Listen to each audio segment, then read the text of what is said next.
नमस्कार दोस्तों, concept plus academy के ई लर्निंग प्रोग्राम में आपका स्वागत है। दोस्तों, इस वीडियो में हम बात करेंगे एसएचएम में सिंपल हार्मोनिक मोशन सरल आवर्त गति में कुल ऊर्जा की स्थितिज ऊर्जा और गतिज ऊर्जा दोनों के बारे में। और आप जानते हैं टोटल एनर्जी पोटेंशियल एनर्जी स्थितिज ऊर्जा और गतिज ऊर्जा का योग होती है। अब आपको स्थितिज ऊर्जा पोटेंशियल एनर्जी और गतिज ऊर्जा एसएचएम में निकालना आ गई तो कुल ऊर्जा का मान आराम से आ जाएगा। अगर आप पिछले ईयर्स के पेपर उठा के देखें तो एसएचएम में ज़्यादातर सवाल ऊर्जा से संबंधित पूछे गए हैं। तो इस वीडियो में हम ऊर्जा के बारे में बिल्कुल डिटेल में कॉन्सेप्चुअल और क्वेश्चन बेस्ड बातें करेंगे। आइए दोस्तों, आप जानते हैं कि F बराबर -du/dx। देख लीजिए ध्यान से, du निकालना है तो -f/dx। वास्तव में ऊर्जा कार्य है और ये यहाँ पर आपको साफ साफ f/dx वर्क दिख रहा है। f की वैल्यू आप जानते हैं -kx होती है। f बराबर -kx एसएचएम में, और k की वैल्यू m⍵²। तो ये f और x का मल्टीप्लाई, तो f की जगह ω² x और dx। ये वैल्यू माइनस में है, पहले से माइनस था, माइनस माइनस प्लस हो गया। अब u का मान निकालना है तो इसका इंटीग्रेशन या समाकलन कर दो 0 से ux तक। इसका x बराबर 0 से कोई x विस्थापन तक, m⍵² x dx। du का ux हो गया इंटीग्रेशन या समाकलन, m⍵² बाहर आ गया। x dx का इंटीग्रेशन आप जानते हैं इस तरीके से, x की पावर n+1 और n+1। तो x² + 2, एक बार x रखेंगे एक बार 0, तो 0 रखने की ज़रूरत ही नहीं है। 1/2 m⍵² x²। एसएचएम में सरल आवर्त गति में स्थितिज ऊर्जा पोटेंशियल एनर्जी का फॉर्मूला ½ m⍵² x²। अब कहीं पर भी x की वैल्यू आपको पता हो तो आप उस पोजीशन पर स्थितिज ऊर्जा का मान निकाल सकते हैं। देखिए, y बराबर kx² एक इक्वेशन है ऊर्ध्वगामी परवलयिक के लिए। ऊर्ध्वगामी परवलयिक ग्राफ के लिए y बराबर kx²। तो y अक्ष पर कौन है? ux। k क्या है? इसकी ढाल, और x² x अक्ष पर। तो ध्यान से देखिए, ये समीकरण ऊर्ध्वगामी परवलयिक है, स्थितिज ऊर्जा और डिस्प्लेसमेंट के स्क्वायर के मध्य का ग्राफ। अब काइनेटिक एनर्जी का फॉर्मूला आप जानते हैं ½ mv²। v की वैल्यू आप जानते हैं ω√a² - x²। तो एसएचएम में गतिज ऊर्जा के x 1/2 m⍵² a² - x²। इसका स्क्वायर करेंगे तो ओमेगा का स्क्वायर और ये अंडर रूट हट जाएगा। तो किसी x स्थिति पर कुल ऊर्जा निकालनी है तो पोटेंशियल एनर्जी और काइनेटिक एनर्जी का टोटल कर लेंगे। और पोटेंशियल एनर्जी ये रही ½ m⍵² x²। काइनेटिक एनर्जी ये रही ½ m⍵² ब्रैकेट में a² - x²। जो भी आपको x की वैल्यू दे रखी होगी आप दोनों की वैल्यू कैलकुलेट कर सकते हैं। दो पोजीशन एसएचएम में महत्वपूर्ण है, उनके बारे में देखते हैं। मीन पोजीशन, माध्य अवस्था, जब x बराबर 0 है उस कंडीशन में हम स्थितिज ऊर्जा और गतिज ऊर्जा का कैलकुलेशन करते हैं। पहले स्थितिज ऊर्जा देखिए, ये फॉर्मूला हमने यहाँ उतारा। x की वैल्यू 0 है, जब ये वैल्यू 0 है तो माध्य अवस्था पर स्थितिज ऊर्जा की वैल्यू क्या होगी? 0 होगी। और गतिज ऊर्जा आपके पास ये फॉर्मूला रहा। x की वैल्यू क्या है? 0, तो इसकी वैल्यू 0 होने पर गतिज ऊर्जा ½ m⍵² a²। ए क्या है? एम्पलीट्यूड, तो माध्य अवस्था पर कुल ऊर्जा, गतिज ऊर्जा जो है वही रहेगी, स्थितिज ऊर्जा तो ज़ीरो हो गई और गतिज ऊर्जा half m omega square A square. तो माध्य अवस्था पर कुल ऊर्जा half m omega square A square, और वास्तव में ये कौन सी ऊर्जा है? गतिज ऊर्जा। मीन पोजीशन पर कोई पार्टिकल है तो उसकी कुल ऊर्जा उसकी गतिज ऊर्जा ही होती है, क्योंकि स्थितिज ऊर्जा तो ज़ीरो होती है, शून्य होती है। लेकिन अगर एक्सट्रीम पोजीशन पर हो, चरम अवस्था पर हो, जब विस्थापन आयाम के बराबर हो, तो देखिए x बराबर क्या हो जाएगा? a। जब x बराबर a हो जाएगा तो स्थितिज ऊर्जा x की जगह a हो जाएगी, और गतिज ऊर्जा का फॉर्मूला देखिए, जब x की वैल्यू a हो जाएगी तो a स्क्वायर में से a स्क्वायर माइनस होगा तो ज़ीरो, पूरा ही ज़ीरो हो जाएगा। चरम अवस्था पर गतिज ऊर्जा का मान ज़ीरो, इसलिए कुल ऊर्जा half m omega square A square ही होगी, और वहाँ पर किसके बराबर? स्थितिज ऊर्जा के बराबर। ये बात आप ध्यान से देखें। माध्य अवस्था पर स्थितिज ऊर्जा होती है ज़ीरो और गतिज ऊर्जा का मान half m omega square A square, इसलिए कुल ऊर्जा गतिज ऊर्जा के बराबर होती है। चरम अवस्था पर स्थितिज ऊर्जा की value half m omega square A square और गतिज ऊर्जा की वैल्यू होती है ज़ीरो, इसलिए कुल ऊर्जा स्थितिज ऊर्जा के बराबर होती है। और एसएचएम में सिंपल हार्मोनिक मोशन में कुल ऊर्जा हमेशा 1/2 M omega square A square होगी किसी भी पोजीशन के लिए। ये देख लीजिए, बस आप ये चीज़ ध्यान में रखें कि माध्य अवस्था पर स्थितिज ऊर्जा ज़ीरो और चरम अवस्था पर गतिज ऊर्जा ज़ीरो। बेसिक जानकारी भी आप रखेंगे। आप जानते हैं मीन पोजीशन पर V मैक्सिमम होता है।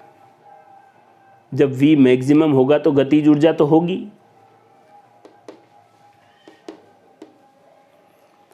एक्सट्रीम पोजीशन पर V वेलोसिटी ज़ीरो होती है, तो फिर गतिज ऊर्जा कहाँ से होगी? उस कॉन्सेप्ट से भी। और आपको फॉर्मूला, टोटल एनर्जी का formula half m omega square A square. SHM में कुल ऊर्जा का मान 1/2 M omega square A square के बराबर होता है। इस बात को आप अच्छे से ध्यान रखें। स्थितिज ऊर्जा का ग्राफ ऊर्ध्वगामी परवलयिक होगा, गतिज ऊर्जा के बारे में समीकरण, ये सारी बातें आपको याद रखनी है। अब मैं आपको वो क्वेश्चन बताता हूँ जो पिछले एग्जाम में गतिज ऊर्जा, स्थितिज ऊर्जा या कुल ऊर्जा एसएचएम में किस प्रकार से आपसे पूछी गई है उस बारे में। वैसे आप समझ चुके हैं कि कुल एनर्जी या तो उसकी स्थितिज ऊर्जा है या उसकी गतिज ऊर्जा है, और उसका formula 1/2 M omega square A square, ये टोटल एनर्जी का फॉर्मूला है। अब आइए बात करते हैं पहले क्वेश्चन के बारे में। पोटेंशियल एनर्जी, स्थितिज ऊर्जा, पोटेंशियल एनर्जी ऑफ स्प्रिंग, जब यह x डिस्टेंस तक स्ट्रेच है और उसकी ऊर्जा पोटेंशियल एनर्जी E है। जब स्प्रिंग x/2 स्ट्रेच रहेगी तब ऊर्जा कितनी होगी? बात अगर पोटेंशियल एनर्जी की कर रहा है तो 1/2 M omega square X square. पहले x जो है वही दे रखा है, x डिस्टेंस तक स्ट्रेच है तो उसकी ऊर्जा को इसने E बता रखा है। अब ये कह रहा है कि x/2 तो ओमेगा स्क्वायर x/2 स्ट्रेच है। ये देखो, तो हाफ एम ओमेगा स्क्वायर यहाँ x/2, तो इसको सॉल्व करेंगे तो कितना हो गया? 1/2 M omega square X square बटे में क्या आ गया? 4। अब यहां से देखो, ये फॉर्मूला तो किसका आ रहा है? इसका। और ये किसके बराबर है? ई के। कहने का मतलब यह है कि जब स्प्रिंग x डिस्टेंस तक स्ट्रेच थी तब ऊर्जा ये थी, और अगर x/2 डिस्टेंस पर स्ट्रेच है तब ऊर्जा ये रह गई। मतलब पहले वाली ऊर्जा का 1/4। E, इस पूरे को अगर E लिखें तो जवाब क्या हो जाएगा, E बटे में क्या आ जाएगा, 4। मतलब स्ट्रेच आधा रह गया पहले से, तो ऊर्जा 1/4 रह जाएगी। इस फॉर्मूले से सॉल्व करना, आपको रटना कुछ भी नहीं है। अगला क्वेश्चन देखो, total work done on simple pendulum in 1 complete oscillation. इस बात को ध्यान में रखना, सिंपल पेंडुलम के एक आवर्त काल में कुल वर्क डन कितना होगा। वर्क डन क्या होता है, बल इंटू विस्थापन, और आप याद रखें एक ऑसिलेशन में डिस्प्लेसमेंट कितना होता है, 0। तो वर्क डन भी क्या होगा, 0। कई बार गलती से दिमाग में ये आता है कि कार्य ऊर्जा प्रमेय, तो टोटल एनर्जी को वर्क मान ले, नहीं, कार्य डिस्प्लेसमेंट पर निर्भर करेगा, और डिस्प्लेसमेंट 0 एक पूरे आवर्तकाल में, तो वर्क डन भी 0। देखिए, जब स्प्रिंग 1 सेंटीमीटर खींची हुई है तब उसकी पोटेंशियल एनर्जी स्थितिज ऊर्जा U है, ठीक। तो हम स्थितिज ऊर्जा को निकाल लेते हैं, 1/2 m omega square x square, और x कितना है, 1 सेंटीमीटर। फिलहाल के लिए हम इसको 1 सेंटीमीटर ही रख देते हैं, तो यहाँ पर 1 का स्क्वायर। जब स्प्रिंग 1 सेंटीमीटर स्ट्रेच है तब उसकी स्थितिज ऊर्जा ½ m ओमेगा स्क्वायर होगी, क्योंकि 1 का स्क्वायर तो 1 ही होगा।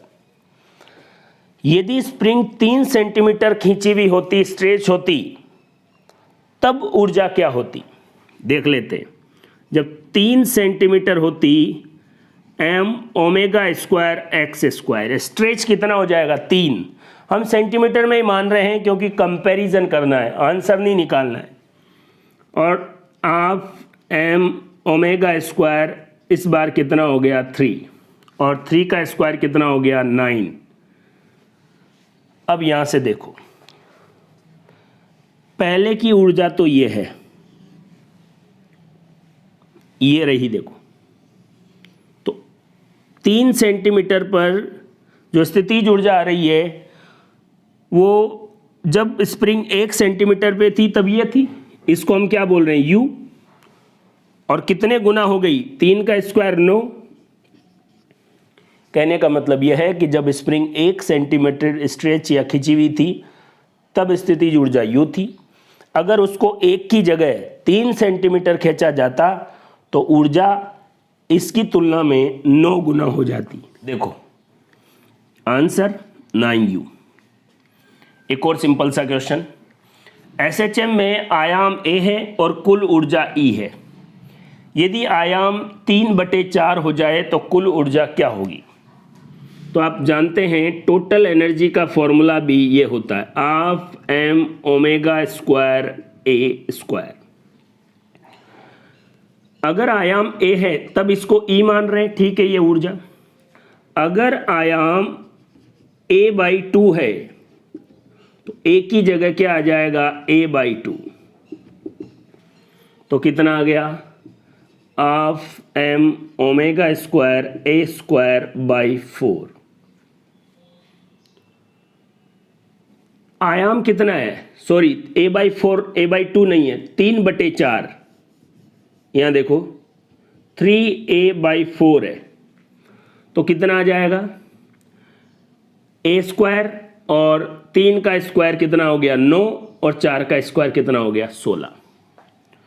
आयाम A/2 नहीं है, 3/4 है, 3/4 है, तो 3A/4 लिखेंगे क्योंकि आयाम का 3/4 रह गया, टोटल कुल आयाम का। ये क्या हो गया, E। आयाम 3/4 करने से ऊर्जा 9/16 हो गई।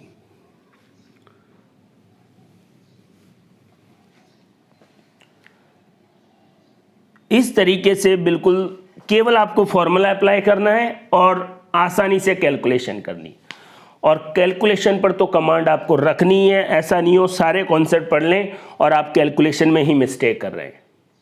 इसलिए तरीके से फॉर्मूला लिखें और सही तरीके से कैलकुलेशन करें, मिस्टेक नहीं होनी चाहिए। यहाँ आयाम पहले वाले आयाम का 3/4 रह गया, तो इसका स्क्वायर करेंगे, 3 का स्क्वायर 9, 4 का स्क्वायर 16। ये पूरी जो वैल्यू है वो किसके बराबर आ रही है? ई के बराबर।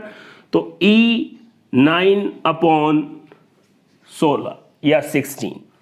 अब आपके एग्जाम में आया हुआ एक क्वेश्चन देखो, 2 मीटर लंबी एक स्प्रिंग है जिसका कांस्टेंट 25 न्यूटन प्रति मीटर है। ये छत से लटकी हुई है। क्या है? ये स्प्रिंग है, ये 2 सेंटीमीटर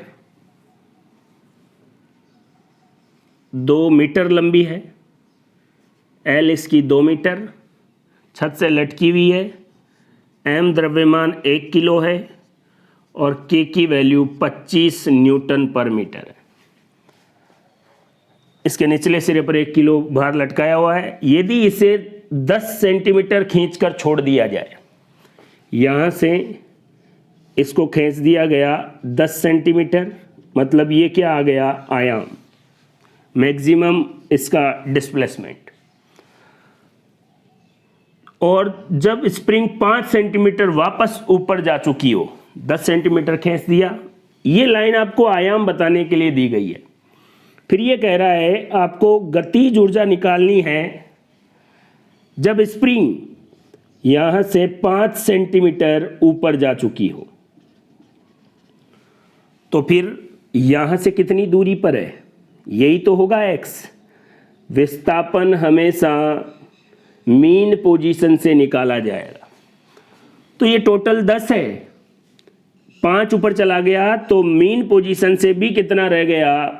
5 सेंटीमीटर। मतलब x की वैल्यू 5, a की वैल्यू 10 सेंटीमीटर, m की वैल्यू 1 किलो, k की वैल्यू 25 न्यूटन पर मीटर और इसकी लंबाई 2 मीटर। इससे आपको निकालनी है गतिज ऊर्जा। केवल आपको फॉर्मूलों पर कमांड होनी चाहिए। देखो, गतिज ऊर्जा का फॉर्मूला होता है 1/2m omega square A square minus x square. यहां देखो m की वैल्यू है 1/2, m कितना है? 1। ओमेगा की वैल्यू नहीं है, लेकिन याद करो k बराबर m ओमेगा स्क्वायर होता था, तो ओमेगा स्क्वायर बराबर k/m। हमें ओमेगा की नहीं, ओमेगा स्क्वायर की चाहिए, तो सीधा यही k की वैल्यू कितनी है? 25 और m की वैल्यू कितनी है? 1। तो ओमेगा स्क्वायर की वैल्यू 25/1। a की वैल्यू कितनी है? 10 सेंटीमीटर, लेकिन याद रखें ये न्यूटन पर मीटर में, ये किलो में है, तो इस कंडीशन में सेंटीमीटर को मीटर में बदलना है। देखो, 10 सेंटीमीटर को मीटर में बदलना है, 100 का भाग दे दें, कितना आ गया? 0.10। 0.10 का स्क्वायर माइनस x की वैल्यू कितनी है? 5 सेंटीमीटर, और 5 सेंटीमीटर को मीटर में बदलना है, 100 का भाग दे देंगे, 0.05। 0.05 का स्क्वायर। ये आपके एग्जाम में पूछा गया क्वेश्चन है, जिसको देख के आपको लगता था कि बहुत टफ पेपर आया है। याद रखें, सबसे सिंपल क्वेश्चन था जिसमें केवल और केवल फॉर्मूले में वैल्यू पुट करनी थी, कहीं भी कोई कॉन्सेप्ट नहीं था। बस चीज़ों को अगर आपने ध्यान से पढ़ा होता तो इस तरीके से आप लिख लेते और काम खत्म। अब इसका सॉल्यूशन आपको करना है, इसका आंसर आपको लाना है, वही क्या होगा? काइनेटिक एनर्जी होगी। इस तरीके से आप ऊर्जा से संबंधित क्वेश्चन को आराम से सॉल्व कर सकते हैं। टॉपिक के बाद जो भी मैंने क्वेश्चन बताए हैं उनकी आप बार बार से प्रैक्टिस करें। अगर आप इन क्वेश्चन की अच्छे से प्रैक्टिस कर लेंगे, कोई सा भी क्वेश्चन किसी भी गाइड का आप आराम से सॉल्व कर लेंगे, क्योंकि सेलेक्टेड क्वेश्चन है, अलग अलग कॉन्सेप्ट से लिए हुए क्वेश्चन है। ऐसे नहीं है कि सिंपल सिंपल क्वेश्चन उठा के और आपको बताया जा रहा है किस तरीके के क्वेश्चन आएंगे।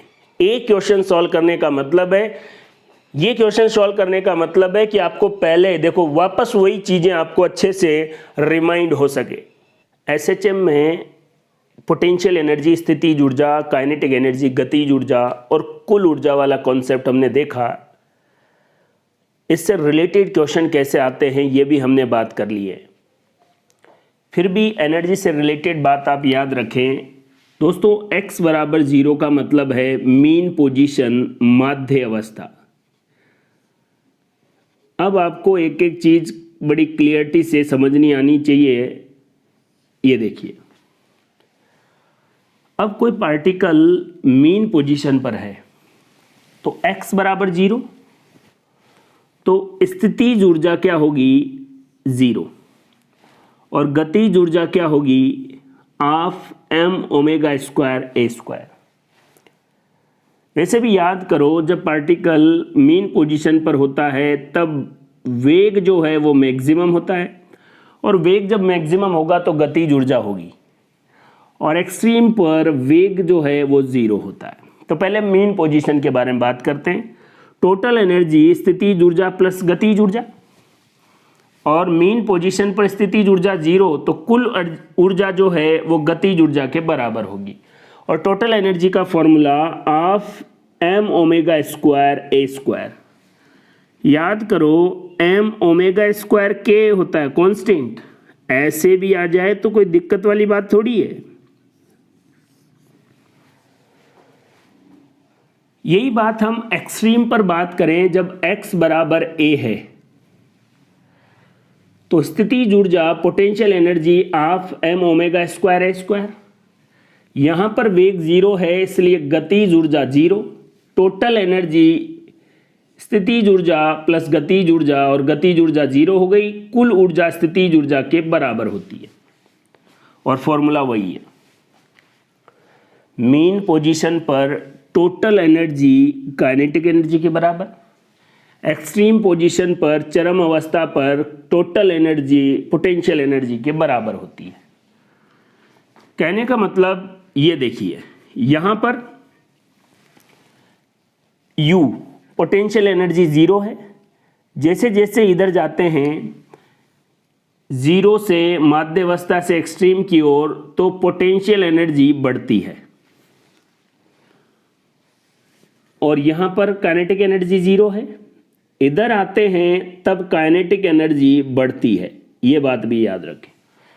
माध्य अवस्था से चरम अवस्था की ओर स्थितिज ऊर्जा बढ़ती है, और चरम अवस्था से माध्य अवस्था की ओर गतिज ऊर्जा बढ़ती है।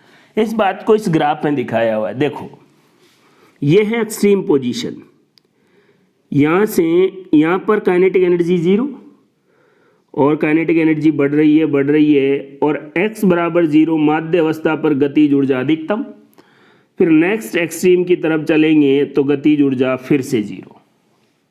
यही ग्राफ अगर पोटेंशियल एनर्जी के लिए देखेंगे तो एक्सट्रीम पर पोटेंशियल एनर्जी की वैल्यू क्या होगी, एक्सट्रीम पर अधिकतम और कम होती आएगी, और माध्य अवस्था पर पोटेंशियल एनर्जी 0, फिर अगले एक्सट्रीम पर फिर से पोटेंशियल एनर्जी बढ़ जाएगी। तो ये ग्राफ है, ये काइनेटिक एनर्जी के लिए और ये पोटेंशियल एनर्जी के, और x बराबर 0 मीन पोजीशन है। तो ये ऊर्जा से संबंधित पॉइंट था जिससे आपको एक एक चीज़ समझनी है।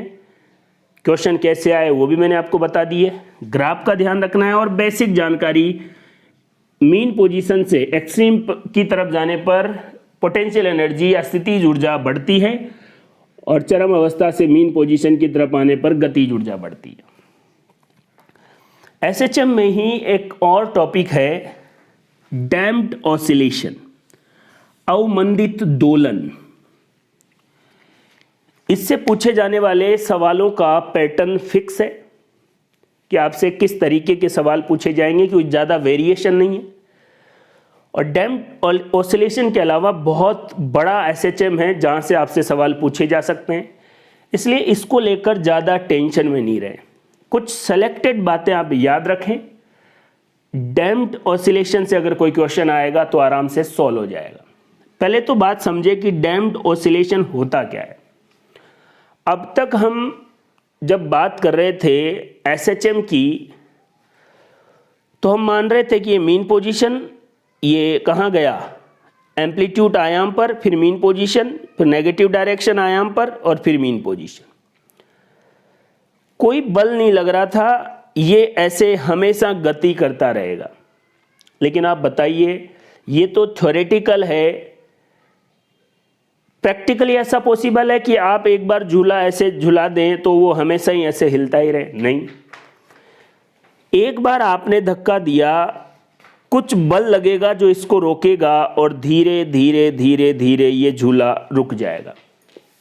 इस प्रकार के दोलन को ही कहते हैं डैम्प्ड ऑसिलेशन। मेरे कहने का मतलब है एसएचएम थ्योरेटिकल पार्ट है, लेकिन वास्तविक या प्रैक्टिकल जो है वो डैम्प्ड ऑसिलेशन होता है। ऐसा नहीं है कि मीन पोजीशन से आयाम पर गया तो इधर भी आयाम पर और ऐसे चलता ही रहेगा, नहीं। एक बार आपने बल लगाया, उसके बाद वो धीरे धीरे धीरे मीन पोजीशन पर आ जाएगा। तो डैम्प्ड ऑसिलेशन आपको समझ में आ गया। इस पर बाहर से कोई बल लग रहा है जो उस पेंडुलम को रोकने की कोशिश करेगा। तो जब फ्री ऑसिलेशन था, मुक्त दोलन था, तब एक ही बल लग रहा था -kx। अब डैम्पिंग ऑसिलेशन में एक ड्रैग फोर्स और लगेगा जो इसको रोकेगा, -bv। b क्या है, डैम्पिंग कांस्टेंट, और v क्या है, वेग, वेलोसिटी।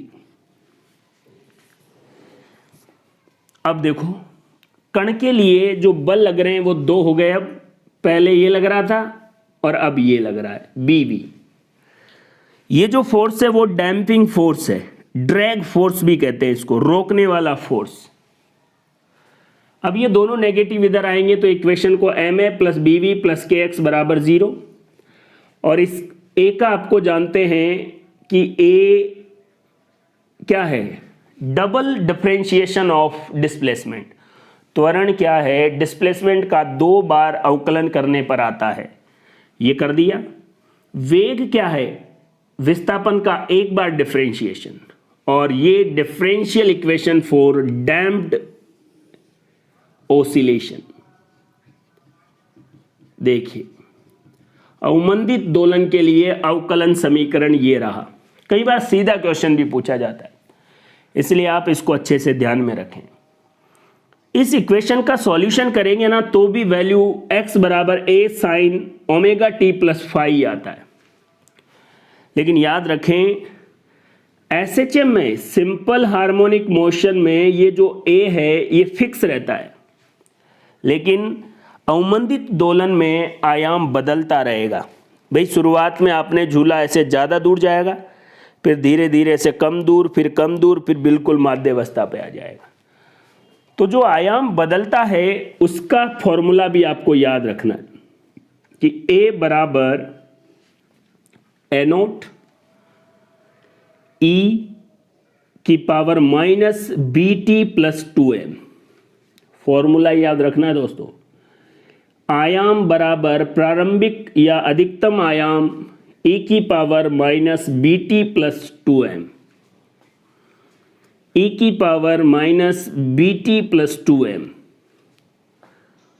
और आप आयाम और समय के साथ या समय के साथ आयाम में परिवर्तन देखेंगे तो एक एक्सपोनेंशियल ग्राफ आएगा।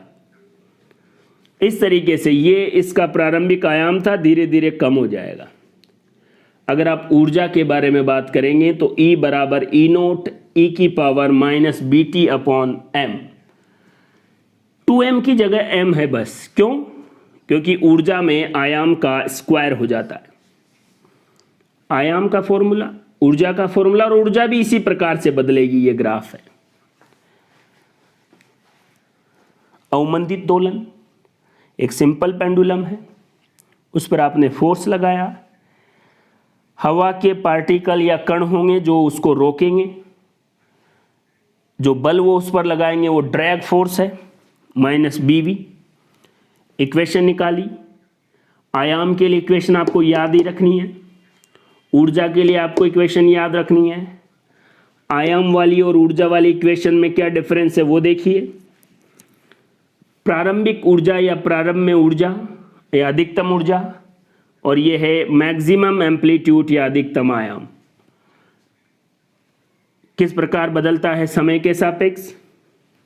एक बात और आप याद रख लें, इस लाइन से एग्जाम में आने वाले डैम्प्ड ऑसिलेशन से जो भी क्वेश्चन होगा वो आराम से सॉल्व हो जाएगा। ये बातें देखो, drag force minus B into V, वेग और डैम्पिंग कांस्टेंट, डिफरेंशियल इक्वेशन, आयाम का फॉर्मूला, ऊर्जा का फॉर्मूला, ये सब डराने के लिए याद रखें। अवमंदित दोलन की समीकरण न्यूक्लियर फिजिक्स में जो अर्ध आयु काल निकालते हैं उसके जैसी ही है। अब अर्ध आयु काल क्या होता है वो आपको पता नहीं है, लेकिन इस लाइन को याद जरूर रखें। न्यूक्लियर फिजिक्स पढ़ेंगे तब भी बात करेंगे, लेकिन क्वेश्चन सॉल्व करने के लिए ये लाइन काफ़ी है। डैम्प्ड ऑसिलेशन में जो इक्वेशन है वो वैसी है जैसे न्यूक्लियर फिजिक्स में अर्ध आयु काल निकालना हो। तो आपको ये डैम्प्ड ऑसिलेशन या अवमंदित दोलन की इक्वेशन में उलझने की जरूरत नहीं है। नॉर्मल अप्रोच से आपका क्वेश्चन सही हो जाएगा। डैम्प्ड ऑसिलेशन से एग्जाम में क्वेश्चन कैसे आते हैं वो देखिए। किसी अवमंदित दोलन में 2 मिनट समय अंतराल बाद आयाम 1/3 हो जाता है। 6 मिनट बाद आयाम क्या होगा। आप बात को समझें। 2 मिनट के टाइम में जो भी आयाम है वो 1/3 हो जाता है। इस बात को याद रख लें बस, और क्वेश्चन भी यही है। फिर ये न्यूक्लियर फिजिक्स में अर्ध आयु काल वाला कॉन्सेप्ट जब न्यूक्लियर फिजिक्स पढ़ेंगे तब भी बात करेंगे, लेकिन अभी आप देखें 2 मिनट टाइम लगता है जो भी आयाम है उसका 1/3 होने में, ऐसा कह रहा है। प्रारंभ में मान लो आयाम A0 है, बताओ 2 मिनट में इसका 1/3, बिल्कुल 2 मिनट का टाइम लगेगा, 1/3 हो जाएगा। t बराबर 0 पर यह था, 2 मिनट बाद 1/3 हो गया। अब इसका 1/3 होने में कितना टाइम लगेगा, 2 मिनट। बस इस बात को आप याद रखें, मान छोड़ दो। जो भी आयाम है उसका 1/3 होना है तो 2 मिनट लगेंगे, ऐसा क्वेश्चन कह रहा है। ये आयाम है, 2 मिनट में कितना हो गया, 1/3। अगले 2 मिनट में इसका 1/3, तो पहले 2 मिनट ये हो गए, अगले 2 मिनट का मतलब टोटल टाइम कितना हो गया, 4 मिनट। तो 4 मिनट में क्या हुआ, पहले 2 मिनट में इसका 1/3, अगले 2 मिनट में इसका भी 1/3, 1/3 A0/9। ये पूछ रहा है 6 मिनट बाद। अब 4 मिनट में इतना हो गया, अगले 2 मिनट में कितना होगा, जो भी दे रखा है उसका 1/3, तो इसका 1/3 हो जाएगा अगले 2 मिनट में, इसका 1/3 A0/27। आपके पास A0 आयाम था, 2 मिनट में आयाम 1/3 हो रहा था, 6 मिनट बाद आयाम A0/27 हो जाएगा। कहाँ लग रही है इक्वेशन, किसका मान रखना है, कुछ भी नहीं। आपको लगता है कि अवमंदित दोलन के क्वेश्चन आपसे सॉल्व नहीं हो पाएंगे, इस इक्वेशन को देखकर आप इस टॉपिक को पढ़ते ही नहीं है। क्वेश्चन ऐसे आते हैं, बिल्कुल सिंपल मैथमेटिक्स है। 2 मिनट के टाइम में जो भी आयाम है वो 1/3 हो जाता है। 0 t बराबर प्रारंभ में A0 था, अगले 2 मिनट में A0/3, अगले 2 मिनट में फिर 1/3 करेंगे A0/9, अगले 2 मिनट में A0/27। यही क्वेश्चन ऐसे आता कि किसी अवमंदित दोलन में 2 मिनट में के समय में आयाम आधा हो जाता है। मान लो आयाम आधा हो जाता है, देखो तो क्या होता, t बराबर 0 पर आयाम A0 है, 2 मिनट में आधा हो जाता है। 2 मिनट में आयाम जो भी है वो आधा हो जाता है। 2 मिनट के टाइम में जो भी एम्पलीट्यूड है वो आधा। यहां पर प्रारंभ में एनोड था, 2 मिनट बाद आधा हो गया। अगले 2 मिनट बाद कितना हो गया? और आधा। और अगले 2 मिनट बाद उसका भी आधा। Answer anode by 8। यही बात अगर ये 8 मिनट के लिए भी बोलता ना, तो 8 मिनट का मतलब है एक और अर्धायु काल, और 6 मिनट में इतना हो गया। अगले 2 मिनट में इसका भी आधा हो जाता, ए नोट बाई 16। क्वेश्चन में आपको टाइम बता रखा होगा कि इतने मिनट में इतना भाग हो जाता है, बस उस ड्यूरेशन या अंतराल में उतना ही आयाम कम करते चलो। मुझे लगता है कि ये पैटर्न आपको समझ में आया होगा। पहले 2 मिनट में हमने a/3 किया, उसके बाद 2 मिनट में a/2 किया, और सिंपल कॉन्सेप्ट है। नॉर्मल आप सोचें, आराम से क्वेश्चन सोल्व हो जाए। अवमंदित दोलन से जुड़ा हुआ एक क्वेश्चन और देखिए, बिल्कुल आसान सा। एसएचएम में आयाम प्रथम 20 सेकंड में 1/3 कम हो जाता है। ये t बराबर 0, उसके बाद t बराबर 20 सेकंड। इसमें आयाम कितना कम हो जाता है? a/3। ये कह रहा है कि t बराबर 40 सेकंड। प्रथम 40 सेकंड यहां से यहां तक, तो बताओ यहां से यहां तक कितना सेकंड हुआ? 20 सेकंड। और 20 सेकंड में आयाम क्या हो जाता है? 1/3। तो ये तो प्रथम 40 सेकंड में पूछा है, लेकिन हमने ऐसे क्वेश्चन से ये दिमाग लगा लिया कि पहले 20 सेकंड में a/3 और अगले 20 सेकंड में इस a/3 का भी क्या हो जाएगा? 1/3। और क्या हो गया? a/9, 1/9 answer. डैम्प्ड ऑसिलेशन अवमंदित दोलन में आयाम और ऊर्जा के लिए इक्वेशन ये रही। अगर आपको ये बोला जाए कि अवमंदित दोलन में आयाम को आधे होने में लगा समय t(ऑफ), और उसका फॉर्मूला है 2m/b log 2।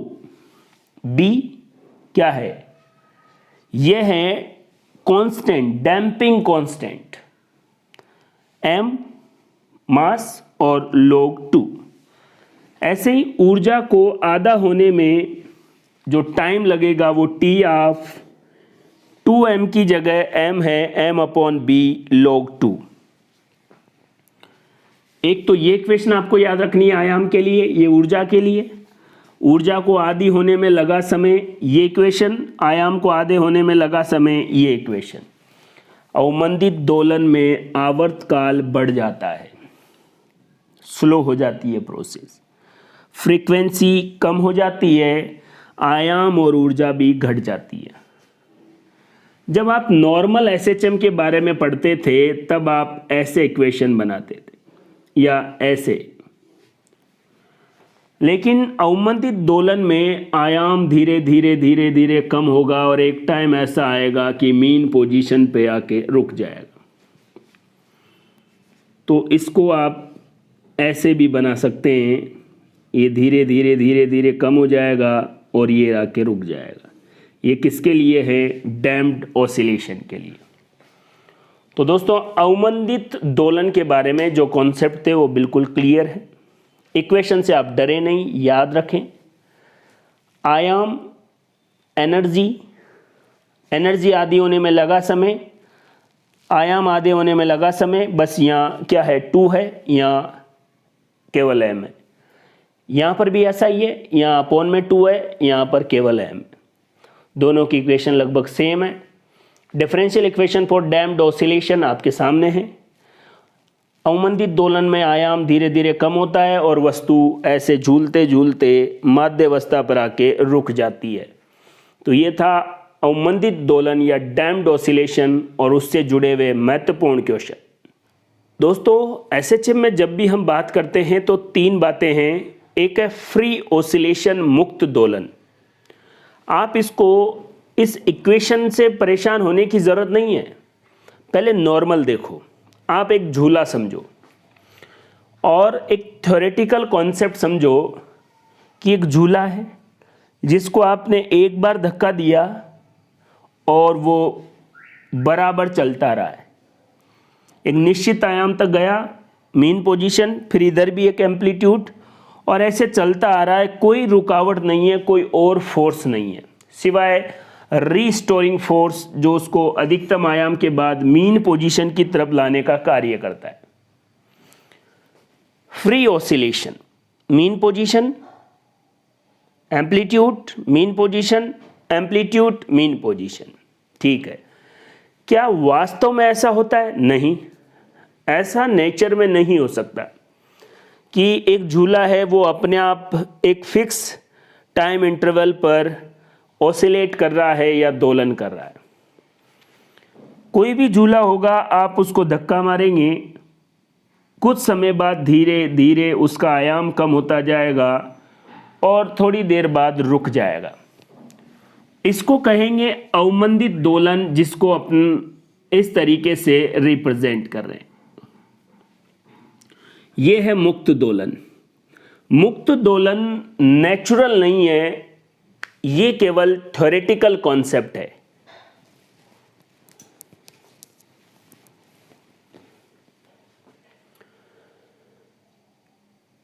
अवमंदित दोलन या डैम्प्ड ऑसिलेशन नॉर्मल है। अब आप चाहते हैं कि ये झूला रुके नहीं। देखो, पहले थ्योरेटिकल कॉन्सेप्ट था कि माध्यावस्था से आयाम तक लेके जाइए, एक फोर्स जनरेट हो जाएगा, वो उसको वापस माध्यावस्था की तरफ लेके आएगा और ये ऐसे चलता रहेगा। लेकिन ऐसा नहीं है। नेचर तो अवमंदित दोलन ही बताएगी, क्योंकि उस पर हवा का जो विरोधी बल लगेगा उसके कारण धीरे धीरे पेंडुलम या झूला रुक जाएगा। अब अगर आपको रोकना नहीं है तो आपको एक एक्स्ट्रा फोर्स और लगाना पड़ेगा। अब झूला झूलते हुए आपने देखा ही होगा कि आप धक्का मार रहे हैं ताकि झूला और ऊपर जाए। बस ये जो आप जैसे ही मान लीजिए झूला है, आपने धक्का मारा, उधर अधिकतम आयाम इधर आया, इधर आते टाइम नहीं, इधर आके जब जा रहा होगा तब अगर आप धक्का मारेंगे तो बिल्कुल सही रहेगा। ऐसा नहीं है कि आपने ऐसे जोर से धक्का मारा, वापस इधर आ रहा था, आपने और धक्का मारा तो रुक जाएगा वो। तो झूला झूलते टाइम धक्का लगाने की भी एक टाइमिंग होती है, इसको आप समझें। प्रणोदित दोलन, फोर्स्ड ऑसिलेशन, यही है। बाहर से एक बल लगाया गया है ताकि गति रुके नहीं, वो दोलन चलता रहे।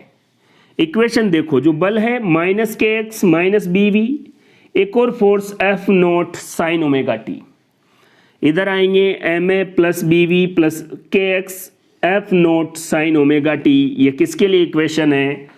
फोर्स्ड ऑसिलेशन या प्रणोदित दोलन के लिए। नाम ही ऐसा है दोस्तों। अपने आप थ्योरेटिकल कॉन्सेप्ट, पहले ऐसे चला, धीरे धीरे रुक गया, आप रुकने नहीं देना चाह रहे, बराबर टाइमिंग पर धक्का मार रहे। प्रणोदित दोलन, और इसका डिफरेंशियल जो इक्वेशन है वो इस तरीके से आएगा, differential equation for forced oscillation. इसको सॉल्यूशन करेंगे तो यही इक्वेशन रहेगी। यहां पर जो आयाम है वो दो बातों पर डिपेंड करेगा। Omega naught natural frequency. Natural frequency का मतलब है एसएचएम के जो पार्टिकल है वो किस फ्रीक्वेंसी से मूव कर रहे हैं, और ओमेगा डी ड्राइविंग फ्रीक्वेंसी, मतलब आप बाहर से जो फोर्स लगा रहे हो उसकी फ्रीक्वेंसी। यूं भी कह सकते हैं ओमेगा नॉट सिस्टम की फ्रीक्वेंसी है और ओमेगा डी सोर्स की फ्रीक्वेंसी है। सिस्टम जो एसएचएम में सिस्टम है उसकी फ्रीक्वेंसी क्या है, और बाहर से कोई सोर्स बल लगा रहा है उसकी फ्रीक्वेंसी क्या है। अगर ये दोनों फ्रीक्वेंसी बराबर हो जाए तो इस अवस्था में एम्पलीट्यूड या आयाम बहुत अधिक हो जाता है। और ये आयाम का जो फॉर्मूला है वो एफ नोट जो बाहर से बल लगाया गया है बटे ओमेगा बी। बी क्या है? डैम्पिंग कांस्टेंट या ड्रैगिंग कांस्टेंट। और यहां पर अगर आप आयाम के बारे में बात करेंगे तो देखिए, पहले आयाम ऐसे, फिर ऐसे। एक सिचुएशन होगी जब ओमेगा नॉट ओमेगा डी के बराबर होगा, तब आयाम मैक्सिमम होगा। और जब ये दोनों फ्रीक्वेंसी बराबर होगी, इसी को अनुनाद या रेजोनेंस की कंडीशन कहते हैं। और रेजोनेंस की कंडीशन में आयाम अधिकतम होता है, जिसका फॉर्मूला ए बराबर एफ नॉट ओमेगा बी ये है। अब ये रेजोनेंस क्या है? दोनों फ्रीक्वेंसी मैच कर रही हो, आप झूले को ज्यादा से ज्यादा दूर तक भेजना चाहते हैं, बताओ क्या करेंगे? नॉर्मल है ये बातें, बस यहां पर आपको परेशान कर रही है।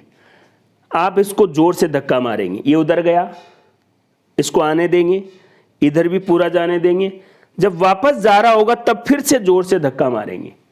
तो इसके इधर आने की फ्रीक्वेंसी और उसी टाइम बाहर से सोर्स की फ्रीक्वेंसी बराबर। ऐसे नहीं है जैसे मान लो ये इधर आ रहा है, ये मीन पोजीशन पे आ रहा था और इधर से सोर्स ने बल लगा दिया, तो उसका बल इधर आ रहा है और ये इधर से बल लगा दिया, तो ये कैंसिल आउट हो जाएगा, ज्यादा आयाम बढ़ने के चक्कर में रुक जाएगा। तो अगर आपको सिंपल ऑसिलेशन, डैम्प्ड ऑसिलेशन और फोर्स्ड ऑसिलेशन समझना है तो एक झूला, ये एक्सपेरिमेंट आप करें। झूला है, सिंपल ऑसिलेशन ऐसा तो हो ही नहीं सकता, डैम्प्ड ऑसिलेशन धक्का मारो थोड़ी देर बाद रुक जाएगा, फोर्स्ड ऑसिलेशन प्रणोदित दोलन। अब आपकी फ्रीक्वेंसी कि किस टाइम पर आप झूले को फोर्स लगा रहे हैं, अगर झूले की फ्रीक्वेंसी और आपकी धक्का मारने की फ्रीक्वेंसी मैच कर गई तो झूले का आयाम अधिकतम होगा। और वो आयाम कितना होगा? ए बराबर F naught omega B, F naught upon omega B. अगर सिस्टम की फ्रीक्वेंसी और बाहर आपकी जो सोर्स की फ्रीक्वेंसी बराबर हो गई तो आयाम मैक्सिमम होगा, और इसी को अनुनाद की कंडीशन बोलेंगे। और अनुनाद की कंडीशन में, रेजोनेंस की कंडीशन में एम्पलीट्यूड का फॉर्मूला ये होगा। तो ये है फोर्स्ड ऑसिलेशन। आपसे एग्जाम में पूछा जाएगा कि अनुनाद की कंडीशन में क्या होगा? सिस्टम की फ्रीक्वेंसी और सोर्स की फ्रीक्वेंसी बराबर होगी। जो एम्पलीट्यूड होता है आयाम, वो इन दोनों फ्रीक्वेंसी पर डिपेंड करता है। जिस जगह पर दोनों फ्रीक्वेंसी बराबर आ गई वहां पर आयाम मैक्सिमम होगा। और फ्रीक्वेंसी दोनों बराबर मतलब रेजोनेंस की कंडीशन या अनुनाद की कंडीशन हो गई। और आपको अनुनाद की कंडीशन में ये फॉर्मूला भी पता होना जरूरी है। एम्पलीट्यूड बराबर बाहर से लगाया गया फोर्स बटे ओमेगा बी। बी है ड्रैगिंग कांस्टेंट या डैम्पिंग कांस्टेंट। तो इस तरीके से आप फोर्स्ड ऑसिलेशन के कॉन्सेप्ट को आराम से सॉल्व कर सकते हैं। अवमंदित दोलन और प्रणोदित दोलन दोनों से क्वेश्चन कैसे आते हैं, इसके फिक्स पैटर्न हैं। कुछ क्वेश्चन मैं आपको पहले बता चुका हूं, कुछ और देखिए। For a given oscillator of period T, the decrease in natural logarithm it's amplitude पर ऑसिलेशन इज। एक कोई दोलित्र है, ऑसिलेटर है जिसका टाइम पीरियड टी है, और the decrease in natural log में उसका एम्पलीट्यूड प्रत्येक ऑसिलेशन में कितना कम होगा। आप जानते हैं एम्पलीट्यूड का फॉर्मूला ये रहा, प्रत्येक ऑसिलेशन में इतना कम होगा। यही क्वेश्चन एम्पलीट्यूड की जगह एनर्जी होती तो प्रत्येक एम्पलीट्यूड में इतना कम होगा। कहीं पर भी कोई खतरनाक कैलकुलेशन आपको नहीं दी जाएगी। आपके पास एक 2 लित्र है, नेचुरल लॉगरिथम में प्रत्येक दोलन में उसका आयाम कितना कम होगा, Bt/2m। उसकी ऊर्जा कितनी कम होगी, Bt/m। एक और क्वेश्चन देखिए, ऐसे क्वेश्चन देख के तो बच्चे उसको छोड़ ही देते हैं कि यार ये अपने बस की बात नहीं है, ये तो शायद IIT लेवल का क्वेश्चन आ गया। आप क्वेश्चन को देखो एक बार।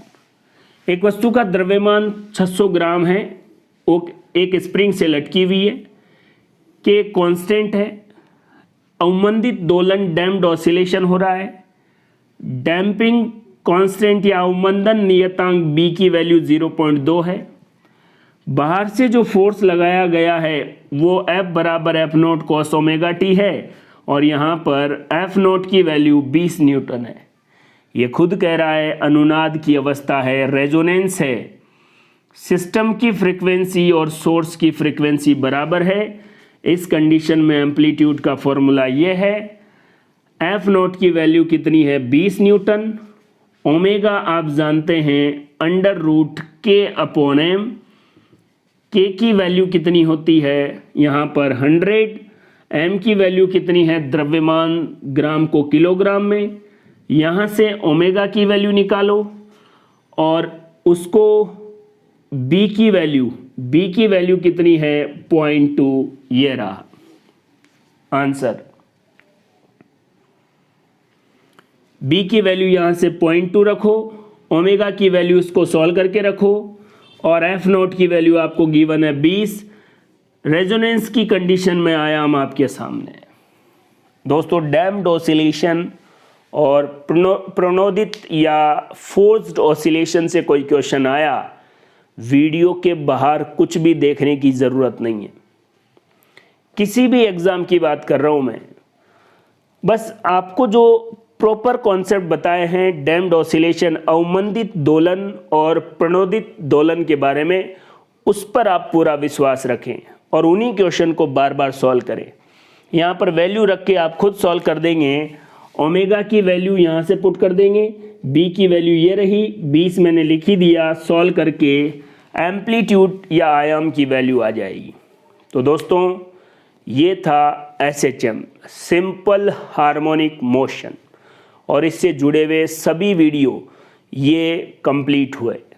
आपको SHM अगर सही से पढ़ना है तो ऐप पर आपको जो सिस्टेमेटिक टॉपिक वाइज और पार्ट वाइज मैंने वीडियो डाले हैं उनको सिस्टेमेटिक तरीके से देखते आइए।